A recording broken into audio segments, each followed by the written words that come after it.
ఉపగ్రహ విధ్వంసక ఆయుధాన్ని రష్యా అభివృద్ధి చేస్తున్నట్లు తమకు సమాచారం ఉందని అమెరికా ప్రకటించింది. దీన్ని తీవ్ర ఆందోళన కలిగించే అంశంగా పేర్కొంది. ఈ ఆయుధాన్ని ఇంకా ప్రయోగించలేదని తెలియజేసింది.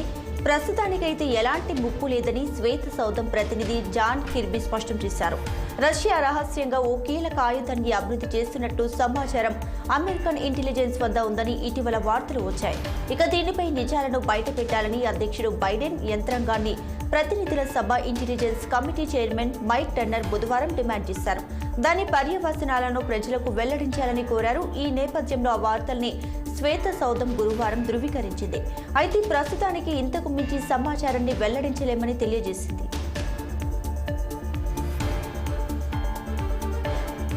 ప్రధానమంత్రి నరేంద్ర మోడీ హర్యానాలో పర్యటించారు. రేవాడిలోని ఎయిమ్స్ కు శంకుస్థాపన చేసిన ప్రధాని అనంతరం బహిరంగ సభలో పాల్గొన్నారు. ప్రధాని హర్యానా పర్యటనలో భాగంగా 9,750 కోట్లకు పైగా వివిధ అభివృద్ధి పనుల శంకుస్థాపన, ప్రారంభోత్సవాలు చేపట్టారు. ప్రజల ఆశీస్సులతోనే G20 సదస్సు విజయవంతమైందని, భారత పకాతం చంద్రుడిపై రెపరెపలాడిందని అన్నారు. గత 10 ఏళ్లలో భారతదేశం ప్రపంచంలోనే 11వ అతిపెద్ద ఆర్థిక వ్యవస్థ నుంచి 5వ అతిపెద్ద ఆర్థిక వ్యవస్థగా నిలిచిందన్నారు.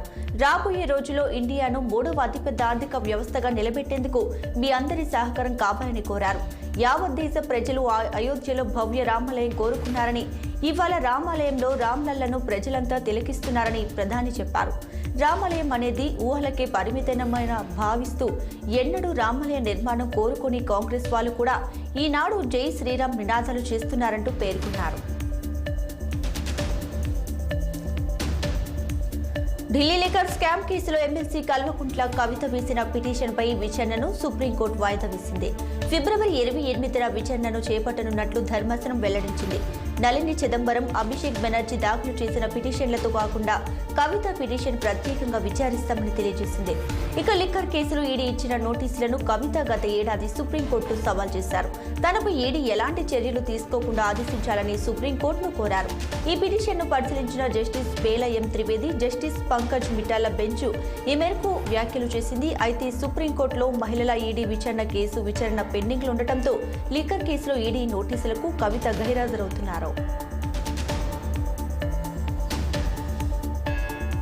లోక్సభ ఎన్నికల ముందు తెలంగాణ కాంగ్రెస్ లోకి చేరికలు కొనసాగుతున్నాయి. వికారాబాద్ జడ్పీ చైర్పర్సన్ పట్నం సునీత మహేందర్ రెడ్డి, జీహెచ్ఎంసీ మాజీ మేయర్ బొంతు రామ్మోహన్, మాజీ ఎమ్మెల్యే తీగల కృష్ణారెడ్డి, కంచెట్ల చంద్రశేఖర్ రెడ్డి కాంగ్రెస్ లో చేరారు.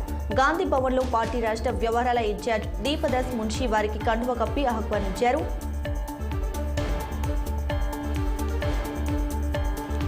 197 కమ్యూనికేషన్ కు చెందిన పేటీఎం పేమెంట్స్ బ్యాంకు కష్టాలు కొనసాగుతూనే ఉన్నాయి. ఈ ప్రభావం పేటీఎం పై పడింది.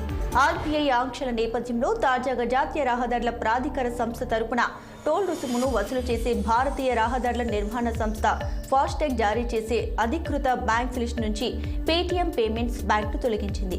ఎలాంటి ఇబ్బందులు లేకుండా ప్రయాణం కొనసాగించడం కోసం తాము పేర్కొన్న బ్యాంక్స్ నుంచి ఫాస్టాగ్స్ కొనుగోలు చేయాలని యూజర్లకు సూచించింది.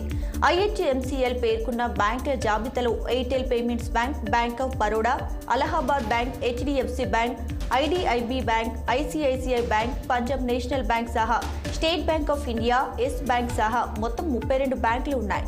వీటిల్లో పేటీఎం బ్యాంక్ లేదు.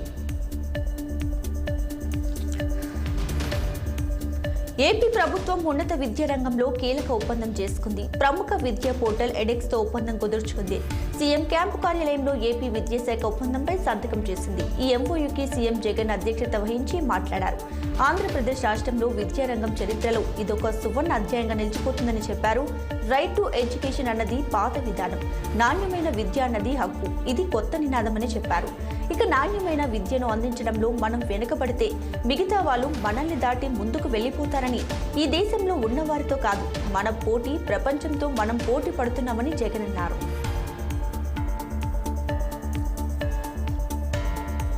తెలంగాణ రాష్ట్రంలో బలహీన వర్గాల బలోపేతం కోసమే సమగ్ర కుటుంబ సర్వేతో పాటు కుల గణన చేపడుతున్నట్లు తెలియజేశారు సీఎం రేవంత్ రెడ్డి. ఎంతమంది ఏ సామాజిక వర్గానికి చెందిన వారు ఉన్నారు, వారి ఆర్థిక పరిస్థితి ఏంటి, ఆయా సామాజిక వర్గాల్లో ఆర్థిక, విద్య, ఉపాధి అవకాశాలు ఎలా ఉన్నాయి అనే పూర్తి వివరాలతో ఈ సర్వే నిర్వహిస్తున్నట్లు ప్రకటించారు. దీని ద్వారా బలహీన వర్గాలకు మరింత ప్రయోజనకరంగా సంక్షేమ పథకాలు అమలు చేయొచ్చని స్పష్టం చేశారు.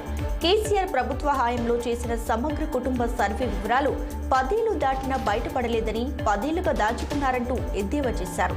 ఇక బలహీన వర్గాల సర్వే చేస్తుంటే 6% ఉన్న వారికి ఎందుకు కడుపు మండుతుందో అర్థం కావటం లేదంటూ కేసీఆర్ సామాజిక వర్గాన్ని ఎత్తి చూపుతూ చురకలు అంటించారు. కుల గణనపై తీర్మానం చేస్తుంటే కేసీఆర్ సభకు కూడా రాలేదంటూ చురకలు అంటించారు.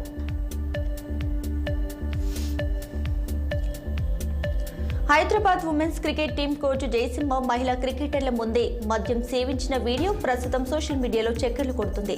మ్యాచ్ కోసం విజయవాడకు వెళ్లిన ఉమెన్స్ టీం రిటర్న్ లో ఫ్లైట్ మిస్ అవ్వడంతో హైదరాబాద్ కి బస్సులో బయలుదేరారు.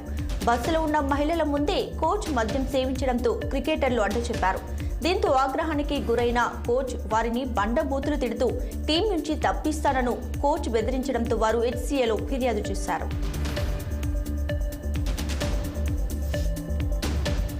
తీవ్ర వివాదం రేపిన రాజధాని ఫైల్స్ మూవీ రిలీజ్ కి ఏపీ హైకోర్టు గ్రీన్ సిగ్నల్ ఇచ్చింది. ఏపీ రాజధాని అమరావతి పరిస్థితుల నేపథ్యంలో తీసిన ఈ సినిమాపై వైసీపీ అభ్యంతరం తెలియజేసింది.